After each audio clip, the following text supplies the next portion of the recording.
what's going on at U-Haul. Next, Inside Edition.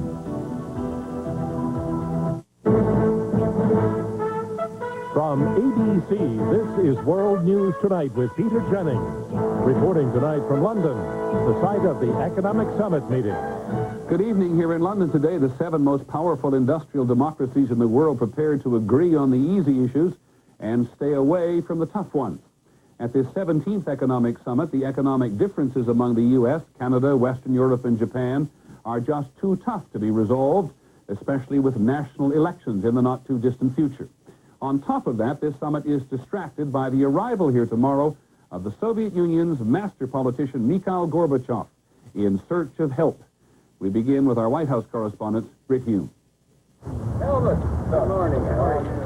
President Bush today held separate one-on-one talks with the few summit leaders he had not already met with before coming here. With Germany's Kohl and later Italy's Andreotti, Mr. Bush worked to iron out any differences over a common approach to Soviet leader Gorbachev, who will be here later in the week to appeal for help in transforming his country's economy. As the summit began its first full session this afternoon, the impending Gorbachev visit and such other questions as what to do about Iraq's continued nuclear capability overshadowed urgent economic issues. It appeared the world's leading industrial powers would be able to duck dealing with the stalled international trade and tariff negotiations. Their failure could mean a ruinous worldwide trade war. U.S. officials insisted President Bush is committed to the trade talks' success. He'll be looking for similar commitments from the other members and will reaffirm the need to redouble our efforts to unblock these negotiations. What's blocking the negotiations is one issue, agriculture, principally European agriculture. Western European governments spend huge sums each year on subsidies that keep their farm prices artificially low on world markets. It's killing poorer farm countries which can't compete in such rigged markets, and they won't sign a new world trade agreement until they get relief.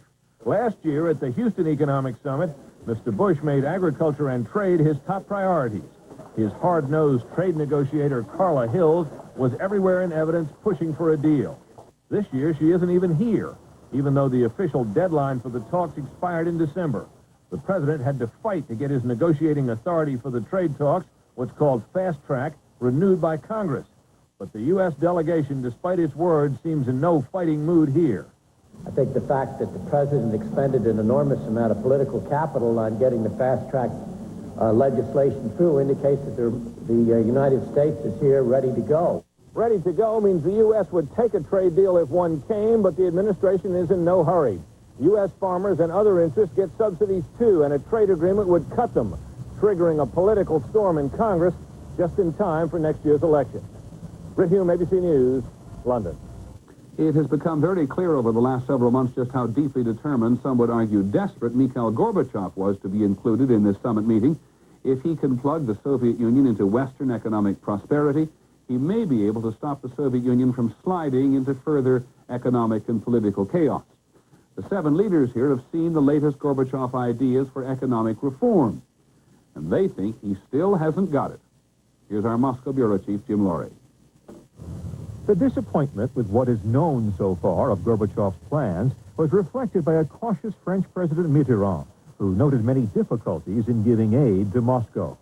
The British press reflected feelings that the Soviet program did not go far enough toward embracing private property and private enterprise. Gorbachev's leanings seem to be confirmed by the fact his radical economic advisor, Grigory Yavlinsky, said he would not be joining Gorbachev in London.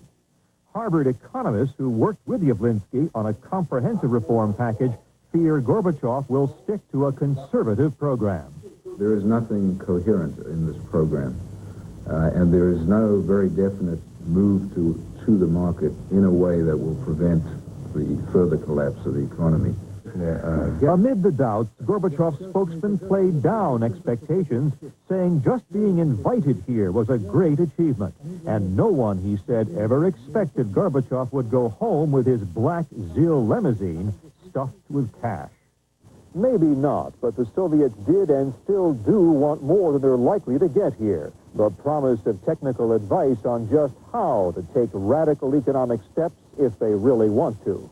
Jim Laurie, ABC News, London.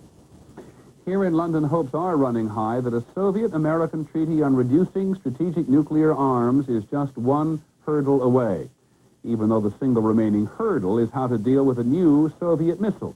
Here's ABC's Barry Dunsmore.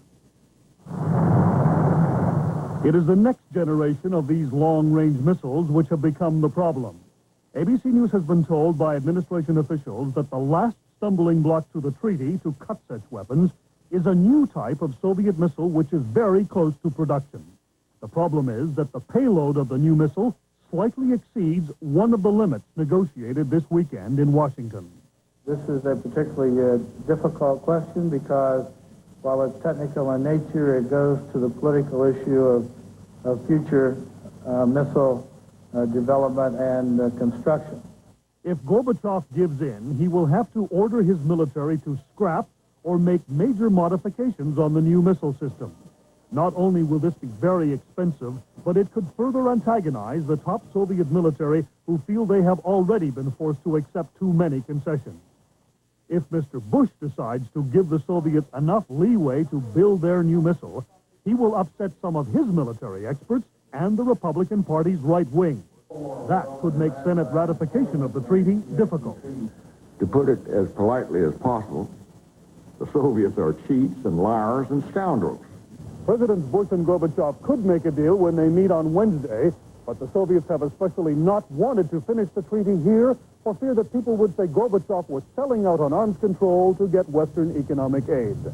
Tonight, senior American officials say they don't know what is going to happen. Barry Dunsmore, ABC News, London. In a moment, the leaders here at the summit warn Iraq a full accounting of nuclear capabilities or else. In the other news, new guidelines for doctors and dentists on when to be tested for AIDS. And finally this evening, the English tradition of bell ringing. Much more than just pulling ropes. This is World News Tonight with Peter Jennings in London. Brought to you by new Nabisco Shredded Wheat.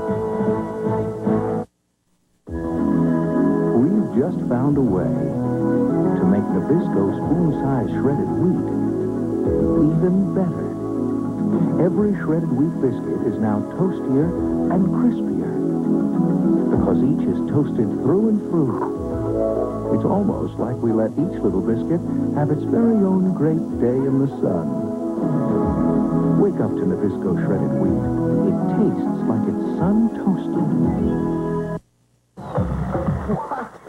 You must be kidding me. I got a refund from you guys the same day last time. And this time you expect me to wait until Monday morning? I should have taken American Express. It's bad enough getting ripped off on vacation, but if your traveler's checks aren't American Express, you may feel like you've been ripped off twice. I can't believe this. It's your vacation. Do something about it. American Express provides refunds better than any other traveler's check any day of the week. Don't leave home without it. Economic summits always have extensive other political agendas. British officials said here today there is strong support among the 7 leaders for keeping the pressure on Saddam Hussein until they are satisfied that he has revealed all about his nuclear program. Iraq sent another list of facilities over the weekend. The Bush administration says not enough. Here's ABC's Bob Zelnick. U.S. officials today said the latest document from the Iraqis provides details about facilities already known to the UN rather than a full accounting of their nuclear weapons program. We have seen a number of previous so-called complete declarations, and frankly, we're skeptical. At the UN Security Council, members are close to agreement on a resolution condemning Iraq for not allowing UN inspectors to see all its facilities. Over the weekend, French President Mitterrand agreed to support a bombing raid if Iraq does not cooperate.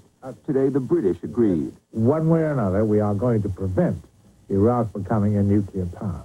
A report released by UN inspectors today on what they had been able to see showed a nuclear program that is a long way from producing a bomb. The Iraqis were using devices called Calutrons, similar to those developed by the United States during World War II. The report says a pilot project at Tuatha produced at most 1/3 of the enriched uranium needed to make a single bomb. The much larger Tamnia facility was 6 to 18 months from operation before the war. Both places were heavily damaged. There may be more to see, but the main reason for the Allied concern is not that Iraq's nuclear weapons program was so far advanced. Rather, it's that the Iraqis defied the Allies by denying its existence. Then they tried to hide what they could from international inspection. Bob Zelnick, ABC News at the Pentagon. In the Arab world today, there is suddenly new interest in the possibility of a U.S.-sponsored peace conference with the Israelis. Over the weekend, Syrian President Assad said he was now in favor of such a conference, which President Bush said here in London tonight is a breakthrough. Now the Israelis must be convinced. And when this summit in London is over, the Secretary of State will go back to the Middle East to try again. In Tel Aviv, ABC's Dean Reynolds. Last month, Prime Minister Shamir rejected the American formula for Arab-Israeli peace talks, confident his enemies would do the same. In fact, for years, the Israeli government has counted on the Arabs to reject peace plans so the Israelis would never have to negotiate about withdrawing from occupied land. But this time, the Syrians' positive response to Washington is expected to produce similar answers from Jordan and the PLO, leaving Israel alone on the hotspot. Shamir's government coalition partners are warning him not to compromise. If he will change, he has no government anymore. In any case, the Israeli government suspects the Syrian answer contains conditions that would make it less a breakthrough and take the heat off Israel. But pressure for compromise is bound to increase when Secretary of State Baker comes here next week. As one Israeli newspaper put it today, this is the moment of truth for the Shamir government. Dean Reynolds, ABC News, Tel Aviv. We'll be back in a moment with some of the day's other news as our broadcast from London continues.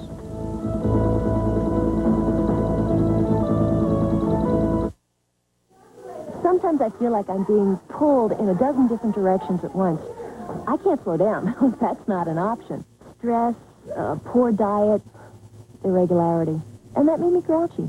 Then I read about fiber therapy with these new Metamucil wafers. They're quick, they're easy, they taste like cookies. And while the kids have their milk and cookies, I have my fiber. And they really work. And I'm never grouchy anymore. Well, almost never. New Metamucil wafers. Just 2 little wafers have as much soluble fiber as this bowl full of apples. Enough extra fiber to help you get regular and stay that way. I still can't slow down. But at least now I can keep up. New Metamucil fiber wafers. Fiber therapy for busy people. Reserve a room at any choice hotel like Quality, Comfort, Clarion, and Sleep and get this free coupon book worth over $1,000. But call today. They're going fast. Call 1-800-4CHOICE to reserve your room and free coupon book. Supplies are limited. It's almost here. Trying is Believing Week, the week you'll discover. Grape Nuts is full of complex carbohydrates, and it's fat-free. You won't believe how it helps keep you going all morning until you try it with breakfast. Post Grape Nut cereal. Look for this coupon in Sunday's paper.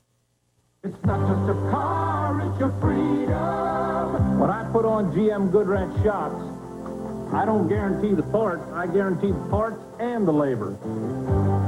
See Mr. Goodwrench wherever you see these signs. A policy decision today on the ethical and very emotional issue of whether doctors and dentists should be tested for AIDS. The Centers for Disease Control has recommended that all healthcare workers who perform high-risk procedures should find out if they are infected with AIDS and should restrict their practice if they are. Here's ABC's George Strait. Kimberly Bergalis is near death. She contracted AIDS from the dentist who took out her wisdom teeth. Today's guidelines might have saved her. Specifically, they say healthcare workers who perform surgery or other invasive procedures like root canals and tooth extractions should find out if they are infected with the AIDS virus. If they are, they should not perform such procedures unless they have permission from special local review boards. And doctors who are infected should tell their patients. I think they do have a moral obligation to either refrain from invasive procedures or to inform their patients that they have this. Since the guidelines are not mandatory, critics question how well healthcare workers will police themselves.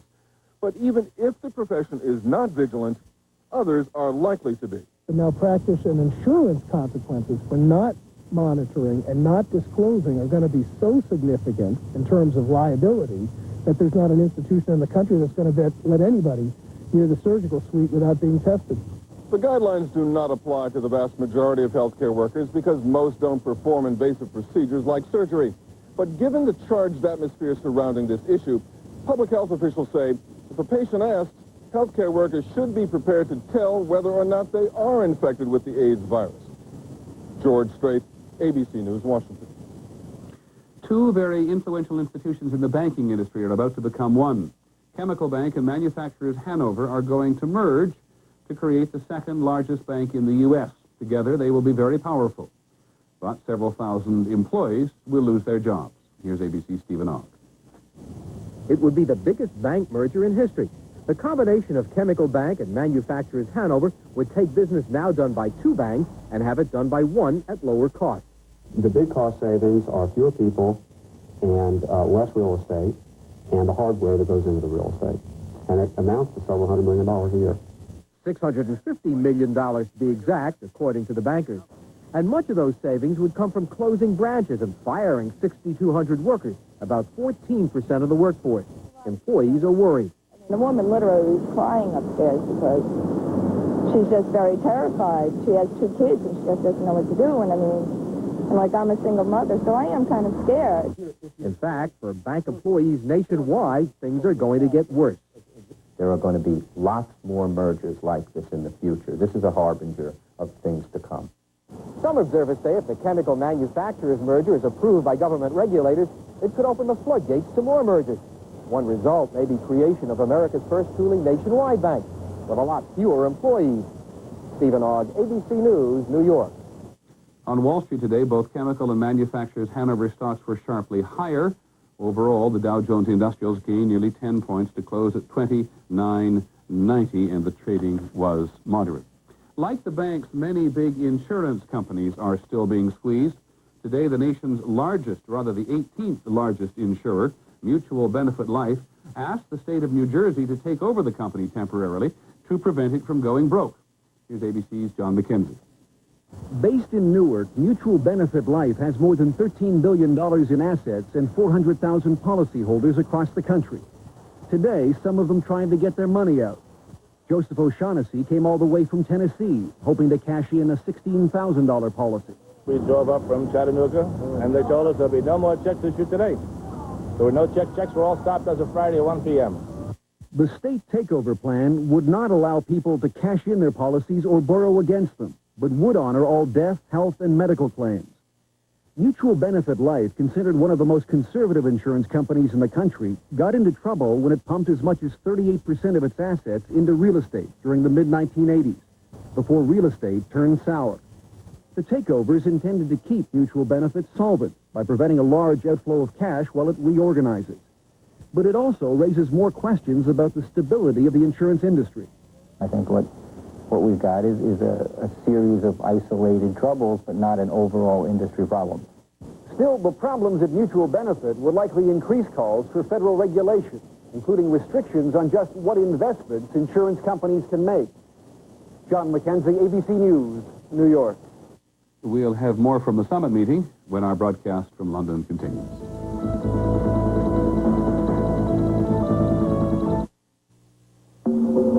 Risk. As hard as it is to live with, it's impossible to live without. At Merrill Lynch, we know that risk can be dealt with. It can be managed. It can even be turned to your advantage. To do that, you need a partner.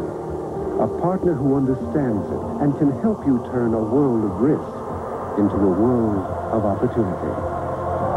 Merrill Lynch. We're bullish on the future. These days, there are more pain relievers than ever. But last year, more people switched to Tylenol gel caps than any other. Extra-strength Tylenol gel caps. Concentrated, powerful, easy to swallow. Join the switch to Tylenol gel caps. 40th floor today. What if my diarrhea comes back? Relax. You took Imodium AD. Just one. Imodium AD caplets often work in one dose, unlike the old standby. Hi, hon. I feel great. Imodium AD, the choice for one-dose relief.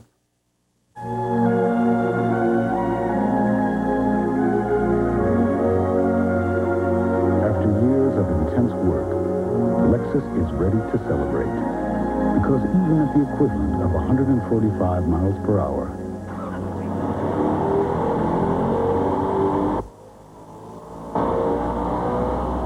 Lexus LS400 is designed to stir the soul, and not much else. Our dentist gave us a reason to try Arm & Hammer Dental Care. Baking soda. He recommended it for healthier teeth and gums. In fact, 2 out of 3 dentists and hygienists recommend baking soda for healthier teeth and gums. And only one major toothpaste has it. Arm & Hammer Dental Care, the baking soda toothpaste from the baking soda experts. And here's refreshing news for gel lovers. Now there's a baking soda gel with the cool taste of freshly picked mint. Wait till you taste new Arm & Hammer Dental Care Gel.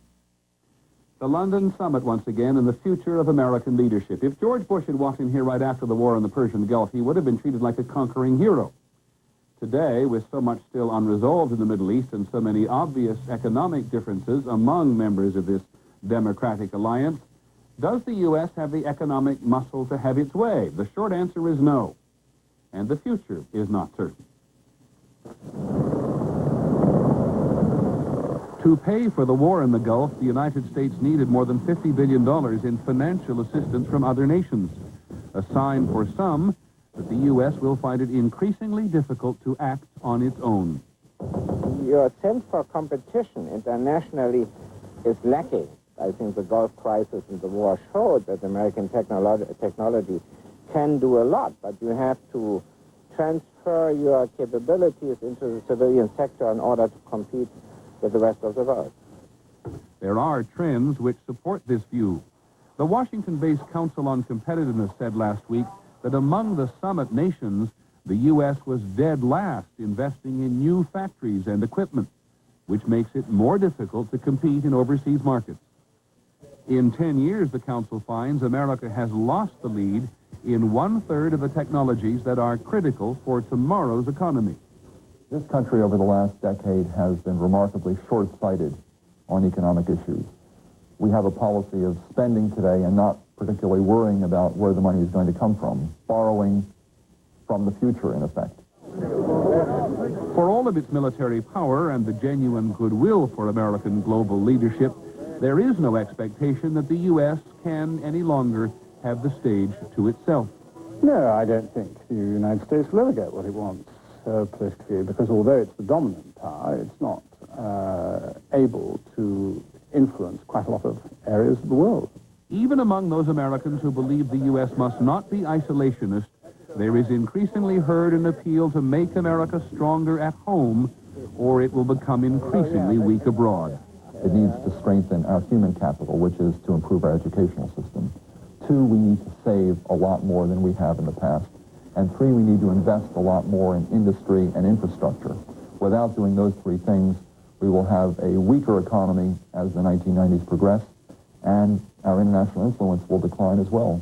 For millions of people in other parts of the world, it comes down to how willing America is to compete. I think 40 years, when I had my first electric shaver, I was shaving with an American Remington.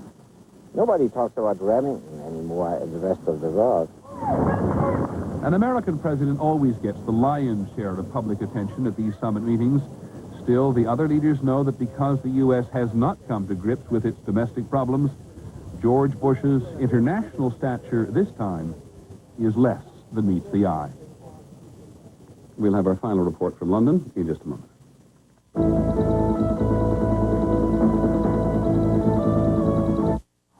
At some point, over 70% of these happy people will have had stain and tartar problems with their teeth. And what can lead to these problems is plaque. So use Plaques before brushing to remove more plaque than brushing alone. Here's an eye drop so refreshing you won't believe your eyes. Wow. It's Visine Extra. It gets the red out while an extra medication cools, soothes, moisturizes, and protects. Get Visine Extra. Sometimes I dream I'm in Italy, driving this incredible sports car. And my boss is there. He says, "We need a ride to the shareholders meeting." Now, here's where it gets weird. The sports car has 4 doors. I mean, there's no such thing as a 4-door sports car. It's just a dream, right? When you get gas pain, which would you choose? Your antacid or Gas-X, the tablet made for gas pain. It's extra strength, 100% simethicone to get rid of gas faster than your antacid. Fight gas right with Gas-X. Now's the time for Centrum Silver, because you're over 50 and you're out there swinging. Centrum Silver, a complete vitamin formula for your changing nutritional needs. Centrum Silver, it's a great time to be silver. Tonight on Nightline with Ted Koppel. Did President Bush's choice to head the CIA know more than he admits about the Iran-Contra affair? Watch Nightline tonight. Finally, this evening from here in Britain, a pleasant diversion from economics and politics. Those of us who've lived here over the years have almost all come away deeply impressed by how actively the British sometimes embrace their traditions. There is no other country that we know of, for example, where the ancient art of simply ringing church bells is so well regarded. Of course, there is nothing simple about it. Here's ABC's John Lawrence.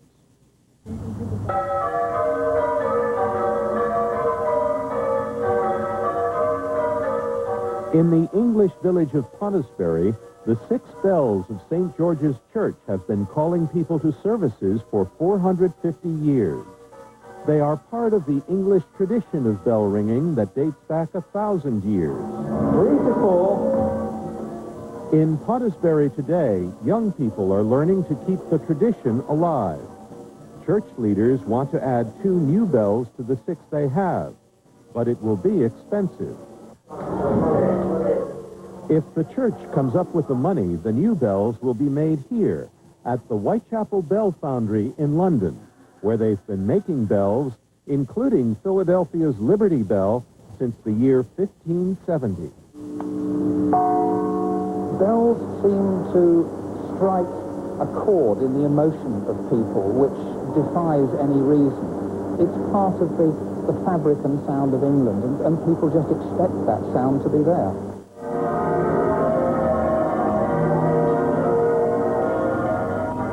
There are about 5,000 bell towers in England and 20,000 bell ringers.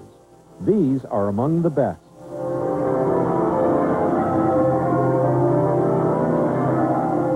Trying to ring a set of heavy church bells quickly, one after another, but without repetition, is incredibly complicated.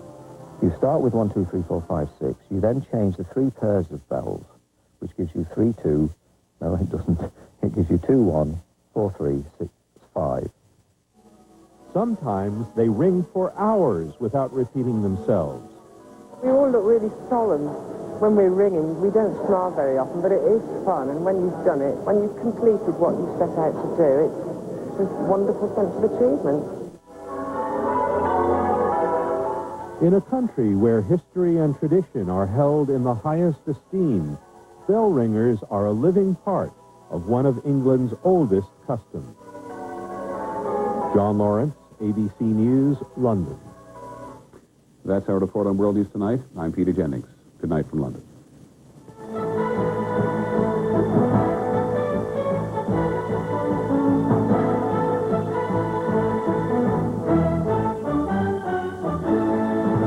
This has been a presentation of ABC News. More Americans get their news from ABC News than from any other source. Monday, Trying to find out who killed my friend. Mac goes undercover to track down a murderer. I didn't know there was a witness. But he becomes the hunted. MacGyver, then. Stryker will be killed, along with the little girl. Burt Reynolds puts his life on the line for child murder witness. What if you die because of me? Night Train, Monday. We'll have these stories for you next on Channel 2 News at 6:30. What's the deal on the new Blazers Arena? Members of the Arena Task Force released their recommendations.